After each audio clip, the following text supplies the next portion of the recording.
Bueno, a esta hora queremos conversar precisamente sobre este tema con el abogado Carlos Gajardo, ex fiscal, que ya nos acompaña, porque aquí hay un tema fundamental que, en base a su experiencia ex fiscal, resulta clave para poder ir aclarando cómo se hace una investigación como esta, una investigación de este tipo además. ¿Cómo está? Buenos días.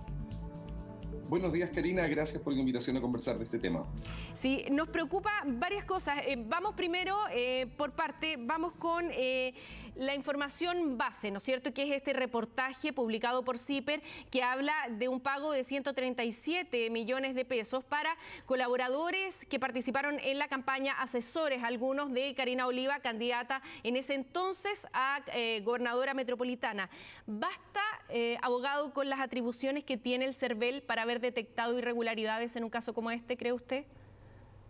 Yo creo que sí, y yo creo que el CERVEL está muy al debe en la fiscalización que ha hecho en estas rendiciones de gastos de campaña. Y se lo digo, Karina, porque en estas fiscalizaciones uno tiene que estar muy atento a lo que se denominan las red flags, ¿no? Las banderas rojas, es decir, aquellas alertas que te indican que puede haber algo irregular. En este caso yo diría que habían varias de esas alertas. Por ejemplo, el hecho de que los montos que se estaban pagando a estos asesores, servidores, eran muy altos. Comparativamente, esa es la pega que hizo CIPER, 4 de esos asesores tienen las remuneraciones más altas que existen en las rendiciones de campaña. En segundo término, que buena parte de ellos pertenecían al mismo partido político, uno de ellos era el presidente del partido político y además tenía una relación de tener una hija en común con la candidata. Todo lo cual también pone una alerta de que es posible de que esos dineros se puedan estar triangulando y no sean reales los pagos. Y en tercer término, hay un pago también a una fundación, Chile Ciudadano, sí, Chile Horizonte, no recuerdo el nombre, donde la fundadora de esa fundación, aparece en los estatutos, es la propia Karina Oliva. Es decir, habían varios antecedentes que a mi juicio implicaban que el CERVEL tendría que haber sido mucho más acucioso con esa rendición de cuentas, no aprobarla simplemente como lo hizo y probablemente derivar esos antecedentes a la Fiscalía. Desgraciadamente este es un caso en que nuevamente la pega la hacen los medios de comunicación, en este caso CIPER Chile, y no la institucionalidad como debiera ser. Ya, entonces aquí necesariamente, abogado, surge la pregunta de si el CERVEL fiscaliza de esta manera tan fina o lo hace a grueso modo nomás, porque aquí usted nos señala cosas que a todos nos llaman la atención y que consideramos se deberían hacer. Por ejemplo, establecer si los montos son muy altos o no. Por ejemplo, establecer cuál es el valor de mercado para una asesoría de ese tipo, que nos imaginamos debería ser el piso, el rol mínimo que debería tener el CERVEL. Pero ¿se hace ese trabajo tan fino cuando se fiscaliza por el CERVEL? Bueno, lo que estamos descubriendo es que no se hace. Hay que recordar que el CERVEL fue fortalecido con la reforma del año 2016 que introdujo justamente la posibilidad de que estas conductas fueran constitutivas de delito. Esto es post caso Penta. Antes esto ni siquiera podía ser considerado delito, salvo que hubieran infracciones de carácter tributario. Y lo que pareciera suceder, y esto para hablar en favor del CERVEL, es que todavía su musculatura es insuficiente y probablemente cuenta con escasos recursos, sobre todo humanos, para realizar esta pega. Eso puede aminorar, creo yo, la responsabilidad en este caso, pero aún así los hechos que se han conocido eran demasiado gruesos, demasiado groseros como para que no hubieran sido detectados. Creo que en un tema clave para la democracia, como es fiscalizar adecuadamente que los recursos con los que se financia la democracia no sean opacos, no sean espurios, no sean por debajo de la mesa, tenemos necesariamente que tener un CERVEL que tenga más cuerpo. Y adicionalmente, Karina, hay que volver a revisar la ley electoral que permite el gasto. Fíjese que esa ley no permite que la Fiscalía inicie una investigación de oficio, lo dice expresamente. Es necesario una denuncia del CERVEL. Esa norma acá se pasó un poco por alto, ¿no? Porque la Fiscalía igual inició una investigación de oficio, vamos a ver cómo termina eso, y yo creo que es necesario, por cierto, que el CERVEL haga cuanto antes la denuncia para validar lo que está haciendo la Fiscalía. Pero más importante, y mirando en el mediano plazo, debiéramos, por cierto, hacer que estos delitos fueran de acción penal pública. Esto es algo que ha pedido con mucha insistencia el Ministerio Público, el propio fiscalado, y a mí me parece que está en todo lo correcto con hacer esa solicitud. Ahora, abogado, ¿qué le parece a usted el allanamiento que se hizo ayer en la tarde-noche en el Partido Comunes, donde llega el GOPE de Carabineros, llega el fiscal Héctor Barros, que no vemos frecuentemente a los fiscales participar en allanamientos, y además se hace con este grado de violencia también. Nunca vimos imágenes como esta, por ejemplo, cuando se allanaron las sedes de la UDI, de Renovación Nacional o de otros partidos cuando se investigó el caso Penta. Yo no tengo recuerdos de que en el caso Penta se haya hecho un allanamiento de este tipo. Ahí estamos viendo las imágenes. No tiene recuerdos, Karina. Yo llevaba ese caso porque efectivamente nunca se hicieron allanamientos a los partidos políticos, que quizás se podrían haber hecho, ¿no? No estoy criticando que se hayan. Yo diría que en este caso hay que separar las situaciones. Como he dicho, a mí me parece muy bien que la Fiscalía haya iniciado de oficio una causa para investigar estos hechos. Es dudoso que lo pudiera hacer, pero la Fiscalía dio un paso arriesgado y decidió iniciar esta investigación. A partir de esa investigación, me parece muy bien, por cierto, que se comiencen a realizar diligencias, entre ellas una de las posibles era requisar documentación y por lo tanto allanar lugares donde esa documentación puede estar, como es la sede del partido político. Dicho eso, en el derecho las formas son todo. Y la forma en que esta diligencia se hizo a mí me parece que es desproporcionada y que ha generado razonablemente críticas, no solo diría yo del partido político y de su conglomerado, sino que en general bastante a esta altura ya del propio mundo jurídico. No parece razonable que se hubiera hecho la diligencia que parece necesaria, que además, ojo, fue autorizada por un juez de garantía, por lo tanto no hay ningún reproche que hacer a la necesidad de la diligencia, pero la forma en que se realizó, que es muy importante, a mí me parece que fue desproporcionada. Y otro que quería decir, Karina, respecto a este tema es que me parece que tampoco es bueno confundir las responsabilidades de esto, ¿no? Ha habido mucha crítica como que esto es culpa del gobierno, como que es culpa de Carabineros. Yo lo que conozco del funcionamiento de la Fiscalía, en esto el gobierno no tiene ninguna injerencia, es una decisión de la Fiscalía. La manera en que se realiza a mí me parece que fue errónea y que debiera rectificarse en el futuro, no le daría mayor connotación que esa. ¿Y usted cuando lideró la investigación del caso Penta y ordenó algún tipo de diligencia, fue directamente a encabezar esa diligencia? En varias ocasiones sí, Karina. Yo tampoco tengo crítica que el fiscal vaya. En varias ocasiones fuimos, por ejemplo, a las sedes de las empresas, no tanto en SQM, en Corpesca, en el propio Penta. Íbamos con un equipo de fiscales para que la diligencia se desarrollara de manera óptima. Yo creo que lo más grave acá es la manera en que se hizo, con un uso proporcionado de la violencia que a mí me parece que no se justifica. Y otro tema que llama la atención también es la celeridad, abogado, porque aquí en 24 horas se hace una diligencia de este tipo y hemos visto casos donde, sin desmerecer que este sea un delito o un posible delito que tenga que ser investigado, se trata de un delito más bien administrativo, ¿no? Hemos visto para otras causas no tanta celeridad por parte de la Fiscalía y eso sin duda sigue llamando la atención. ¿A usted le llama la atención eso también, que en 24 horas se ordenen este tipo de diligencias, se haga un operativo de este tipo con tantos recursos y que para otras causas que muchas veces tienen que ver con drogas, con otro tipo de delitos que son y resultan quizás a la luz pública más graves, no se ordenen diligencias en 24 horas? Me parece que es correcto el análisis que usted hace de la diferencia, ¿no? Pero más bien creo que el estándar ojalá fuera ojalá fuera que la Fiscalía siempre reaccionara rápidamente y por lo tanto, más bien yo creo que la crítica está enfocada justamente, como usted lo indica, a la disparidad, a la diferencia en el tratamiento que se da en algunas ocasiones. Yo, Karina, particularmente creo que este es un caso importante, creo que el financiamiento irregular, delictual a la política es clave para fortalecer la democracia y creo que la Fiscalía le tiene que dar mucha importancia a esta causa. Es una causa muy importante, celebro que actúe con celeridad. Obviamente uno esperaría que esa misma celeridad se diera en otro tipo de situaciones y uno esperaría que allanamientos de este tipo, por ejemplo, se realizaran con mucha más frecuencia para desarticular bandas criminales dedicadas a la droga, al tráfico de inmigrantes, al robo, etcétera, ¿no? Es evidente que sería deseable ver esta misma eficiencia en causas donde el uso de la fuerza se justifica mucho más, porque hay que entender que justamente la presencia del GOPE es justificable cuando uno cree que en un allanamiento puede existir, por ejemplo, una resistencia física, encontrarse con armas, con personas que se van a oponer, y creo que por eso me parece que en este caso la forma en que se actuó fue desproporcionada.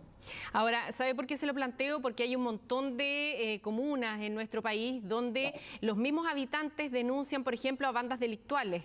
Hacen ellos mismos sus investigaciones, tienen claro quiénes las integran, tienen claro dónde está escondida la droga, las casas, los lugares donde se vende droga, los lugares que son focos delictual, y muchas veces no vemos estas imágenes, ni siquiera, y menos con el GOPE. Entonces, llama la atención que haya una disparidad tan grande, ¿no es cierto?, cuando se trata de investigar un delito que sin duda tiene que ser aclarado, y en eso coincidimos. Yo creo que para eso no hay duda de nadie, ¿no es cierto?, que hay que exigir un estándar mayor en términos de los gastos de campaña que se hacen en nuestro país, pero la cantidad de recursos utilizada y en 24 horas es lo que llama la atención y marca una diferencia claramente con el resto de la gente, que muchas veces va a la Fiscalía a denunciar delitos y tiene que ir una y otra vez porque no son tomados en cuenta.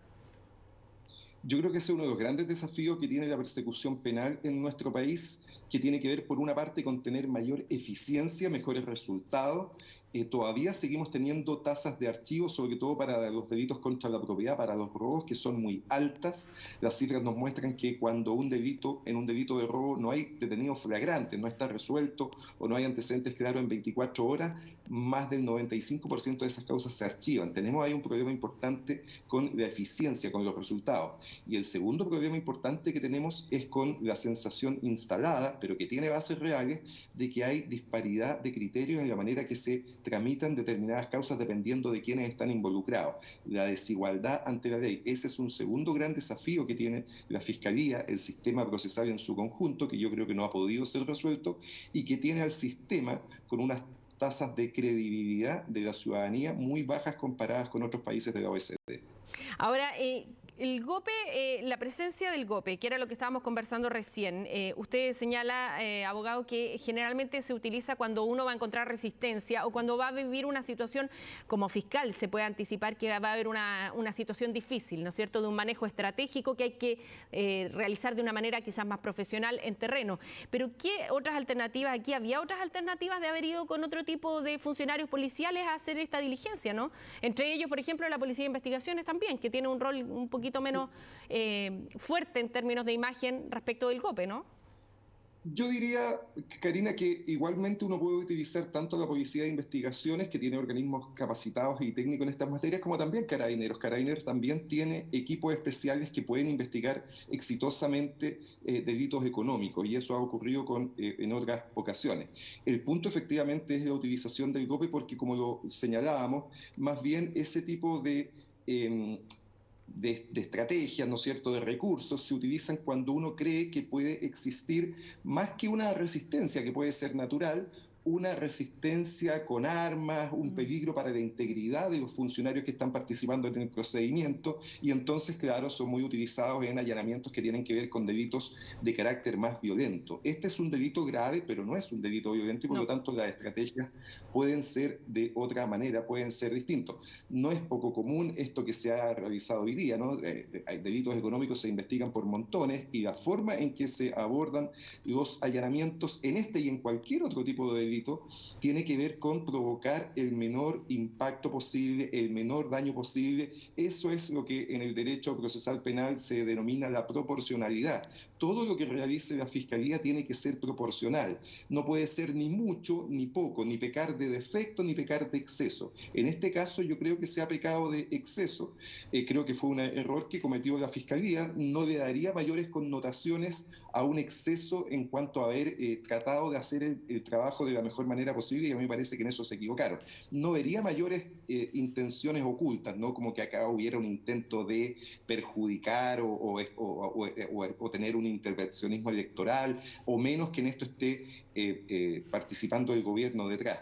Yo creo que hubo un error, hubo un uso desproporcionado de la fuerza. Espero que la Fiscalía rectifique y en las próximas etapas del procedimiento, que ojalá avance exitosamente, actúe de mejor manera. Ahora, en términos operativos, esto es responsabilidad del fiscal Héctor Barros, ¿no? La persona que determina que vaya el GOPE, que el GOPE opere de la manera en que lo hizo, que rompa la reja de entrada de esa manera y que golpee la puerta, y con toda la puesta en escena que ocurrió en este allanamiento. Eso es responsabilidad directa del fiscal Héctor Barros, ¿no?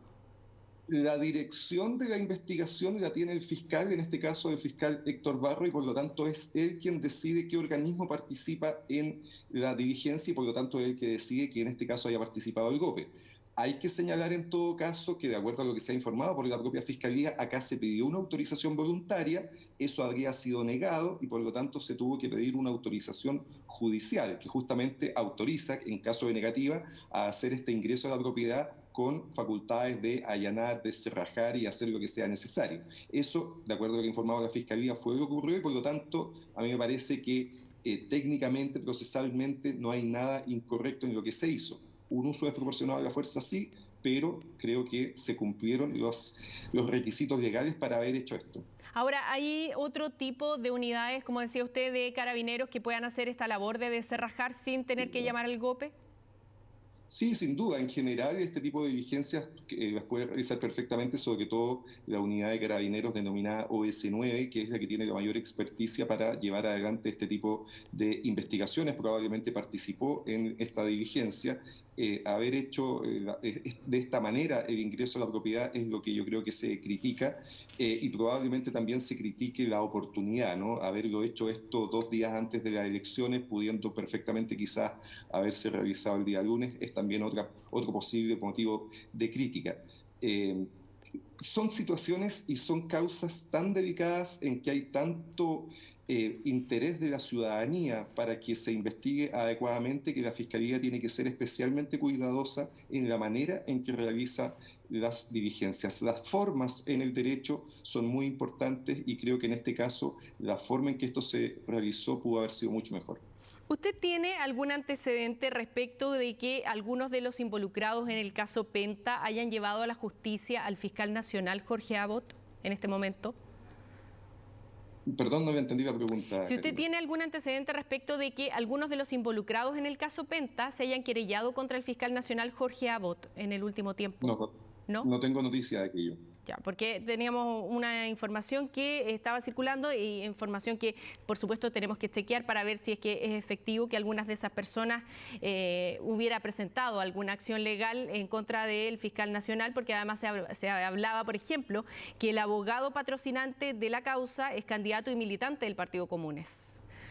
Por No, eso se lo ninguna noticia preguntaba. tengo de eso. Ya. Lo que sí se ha cuestionado, y a mí me parece que es injusto, y usted sabe, Karina, que yo he sido particularmente crítico del fiscal Abbott, pero se ha criticado que justamente el Partido Comunes fue uno de los impulsores en su momento de la destitución del fiscal Abbott por ahí por el año 2018-2019, y que esto podría ser una especie de represalia por aquello. A mí me parece que esa tesis tampoco es correcta. Estas no son decisiones que esté tomando directamente el fiscal Abbott, las toma un fiscal regional que tiene independencia para tomar ese tipo de decisiones, y yo creo además que es correcto que esto se esté investigando. Hacer una ligazón entre que el Partido Común en su momento intentó la destitución del fiscal Abbott con lo que está sucediendo ahora, a mí me parece que no es correcto. Abogado, para volver al tema original que estábamos planteando y son las atribuciones que tiene el CERVEL para investigar el financiamiento de las campañas, ¿qué le parece, qué cree usted que debería ser la conducta que tenga ahora el CERVEL de ahora en adelante? ¿Qué debería hacer el CERVEL en términos para ser coherentes con lo que ha declarado en torno a este caso en particular, pero también con esta necesidad de que haya más atribuciones para ellos también, o esta musculatura que usted decía que le falta al CERVEL? Sí, yo lo primero que pediría, y esto es un pedido al Parlamento, digamos, es que se derogue la norma que exige que el CERVEL tenga que hacer estas denuncias. Yo creo que esto debiera ser investigado, como está haciendo en este caso, de oficio por la Fiscalía. Recientemente, Karina, esa norma también se modificó en cuanto a que previamente se establecía un plazo de solo 2 años para que estos delitos prescribieran. Y esto en mayo de este año fue modificado y se aumentó ese plazo de prescripción a 5 años, que es lo razonable, es el plazo en que prescriben todos los delitos. Y en cuanto al CERVEL, yo creo que ojalá esto les sirva como un cierto tirón de orejas, lo que ha pasado con la situación de Karina Oliva, para que sean mucho más estrictos en las fiscalización a las rendiciones de cuenta que están haciendo. Insisto que en el caso de Karina Oliva estaban todas estas alertas que debieron haber hecho que el CERVEL tuviera una actitud mucho más proactiva, mucho más profunda en la revisión de esa rendición de cuentas que parecía abultada en algunos montos. Pero ojo que también es importante, Karina, que acá hay otros temas que también la investigación de CIPER ha puesto sobre la luz. Por ejemplo, el hecho que respecto de otro candidato, Rojo Edwards, también existen montos que se han pagado a asesores que son bastante altos, más de 4 millones de pesos mensuales, lo que también llama a sospecha. Y en el caso de la candidatura de Catalina Parot, que se le pagaba a una persona que simultáneamente en ese tiempo prestaba funciones en el Consejo Nacional de Televisión, que era funcionaria pública. Yo creo que también son antecedentes que ante esta actividad de la Fiscalía debieran ser investigados. Me llama la atención que solo se haya dispuesto a la investigación sobre el tema de Karina Oliva y no sobre los otros candidatos que también tienen situaciones que a primera vista pueden parecer irregulares y que ameritan investigación. Acá la presunción de inocencia rige para todos, acá no se ha determinado ningún delito respecto de ninguno de estos candidatos, pero hay antecedentes sospechosos respecto de al menos 3 de ellos y por lo tanto la investigación, creo yo, debiera abarcarlos a los 3. Abogado, para que la gente que nos está viendo en su calidad de exfiscal, además usted investigó el caso Penta y conoce de cerca, ¿no?, en lo que ha sido el financiamiento irregular de campañas en la política de nuestro país, para que la gente que nos está viendo pudiera tener claridad. Cuando aquí se habla, por ejemplo, de montos abultados, ¿para qué se abultan los montos? ¿Para qué un fiscal podría sospechar que se abultan los montos rendidos en una campaña y de qué manera le sirve eso a una coalición, un partido político? Es muy interesante el sistema de financiamiento, Karina, porque es lo que nos permite entender qué es lo que está pasando acá, ¿no es cierto? Lo que hace el Estado con el financiamiento electoral es que, dependiendo del número de votos que saca un candidato, permite que se realicen reembolsos. No es que le entreguen dinero en efectivo para el bolsillo del candidato, ¿no?, sino que permite que con esos dineros se reembolsen gastos que hubieran tenido durante la campaña. Y por lo tanto, el candidato lo que tiene que hacer es rendir una cuenta hasta 30 días después de la elección, lo que parece un plazo un poco excesivo, donde indique cuáles fueron los gastos que aún tiene pendientes de pagar y que solicita entonces que esos gastos sean cubiertos con los fondos, con los votos que ha obtenido en la elección. ¿Cuál es el problema? Que en ocasiones un candidato puede sacar muchos más votos de lo que tenía presupuestado. Eso es exactamente lo que le pasó a Karina Oliva y por lo tanto tiene un fondo de dinero que el Estado está disponible para reembolsarle si es que acredita gasto. Entonces es evidente que en ese caso la tentación es simular gastos inexistentes porque el Estado se los va a pagar. Y si usted no puede acreditar esos gastos, ese dinero lo pierde, no lo recupera. Esa es la sospecha de lo que pudiera haber pasado aquí, que cuando se dieron cuenta que tenían un volumen muy importante de votos y por lo tanto una devolución importante de dineros, esas facturas, esas boletas se pudieron haber aumentado con el objeto de obtener esos recursos y que esos dineros, por cierto, no fueran a esas personas que prestaron los servicios, sino que se triangularan para otros fines.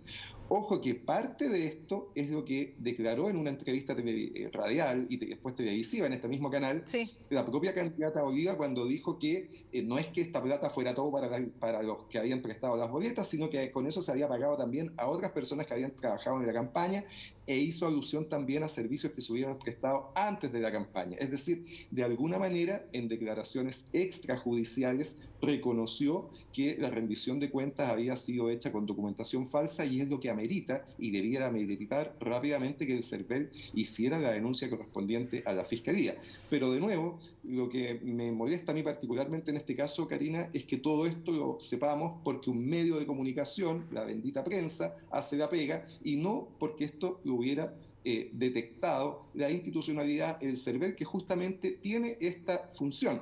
Y en eso, permítame agregar, que a mí me parece complicado que el CERVEL sea un organismo cuoteado. El CERVEL, los directores del CERVEL son designados básicamente por los partidos políticos a través del Senado y entonces hoy día tenemos un representante de la UDI, un representante de Renovación Nacional, un representante de Democracia Cristiana y un representante del Partido Socialista. Todas personas seguramente, no lo pongo en duda, muy capaces, muy capacitadas, pero que evidentemente por la ligazón que tienen con sus respectivas tiendas, no creo yo que ofrezcan la completa seguridad, al menos estéticamente, de tener independencia al momento de realizar sus labores. Creo que en esta nueva constitución que el país está discutiendo, es muy importante que organismos como este, como el CERVEL, tengan efectivamente autonomía, tengan efectivamente independencia y que el sistema de nombramiento de su alta dirección se efectúe con criterios mucho más técnicos antes que políticos. Sí, pues no es además el único organismo en el que tenemos este sistema, porque si fuéramos un poquito más allá, hasta en la Corte Suprema, también los nombramientos de los jueces que suben a la Corte Suprema se hacen absolutamente con criterios políticos, aunque el papel lo desmienta desde el presidente de la República hacia abajo, lo que pasa en la práctica es que ocurre de acuerdo a criterios afines con el gobernante que está de turno. Los ministros que suben a la Corte Suprema son ministros afines al sector político que está gobernando, y eso ha pasado desde la historia básica de nuestro país. Entonces, claro, hay una serie de instituciones que funcionan de esa manera y que ojalá también en la Constitución, en la nueva Constitución, estén consagrados cambios de ese tipo, abogado, ¿no? Absolutamente. Sobre todo, el sistema lo que hace es cuotear, ¿no? Porque como exige que el grueso de estos nombramientos sean aprobados por 2/3 del Parlamento, del Congreso, del Senado más bien, y ninguna fuerza política tiene esos 2/3, lo que hace entonces cuotear es que en los nombramientos que son de organismos colegiados se nombre a uno de cada sector. Y eso pasa en general en todos los organismos, ¿no? Estamos hablando incluso del Tribunal Constitucional, estamos hablando de TVN, estamos hablando de Codelco, donde los nombramientos son cuoteados básicamente con un sector para cada lado. Y en los organismos unipersonales, como es la Fiscalía o como es la Contraloría, la tentación ahí está, no digo que necesariamente se produzca, si bien se produjo en el caso del fiscal nacional, el incentivo más bien está en nombrar a personas que sean proclives o más bien que no le causen inconveniente a nadie. No existe el derecho de veto finalmente, porque exige 2/3 para que sean nombradas las personas, y entonces el incentivo está ahí a que los que quieren postular a esos cargos en su trayectoria tengan, diría yo, buenas relaciones, no se peleen con la clase política, porque si se pelean con la clase política, bueno, su nombre va a estar vetado para llegar a ese cargo. Entonces, el sistema es deficiente, el sistema es malo. Yo creo que hay bastante consenso en que esto debe cambiarse. Una de las cosas que se está discutiendo hoy día en la Convención Constitucional, no hay sistema fácil de nombramiento, digámoslo también. No es que hay una fórmula mágica para arreglar esto, pero el sistema que tenemos hoy día es muy malo. Lo que ha hecho es cuotear las instituciones, y eso en la práctica lo que hace es privar, diría yo, de independencia y de autonomía al funcionamiento de ellos. Bueno, abogado Carlos Gajardo, ex fiscal, le queremos agradecer por haber estado con nosotros esta mañana conversando más en profundidad en lo que se genera a partir de una investigación periodística como esta sobre los gastos de campaña rendidos por Karina Oliva en su candidatura a gobernadora metropolitana. Y vamos a quedarnos muy pendientes de ver si el CERVEL presenta o no una denuncia, una querella, si se hace parte o no de esta investigación que ha iniciado de oficio el Ministerio Público. Muchas gracias por haber estado con nosotros. Gracias a usted, Karina. Yo creo que eso va a suceder de todas maneras. Yo creo que el CERVEL está obligado en este caso a presentar una denuncia o querella. Eso va a suceder. Y permítame mandarle un saludo al Rafa Cavada, que sé que está con algunos problemas de salud, así que se recupere. Muchas gracias por la invitación. Se los damos también, y aquí también se lo mandamos, se está recuperando, así que para que toda la gente también que lo echa de menos se quede tranquila, está evolucionando favorablemente, así que muy pronto va a estar de vuelta. Muchas gracias, abogado, que tenga un buen día.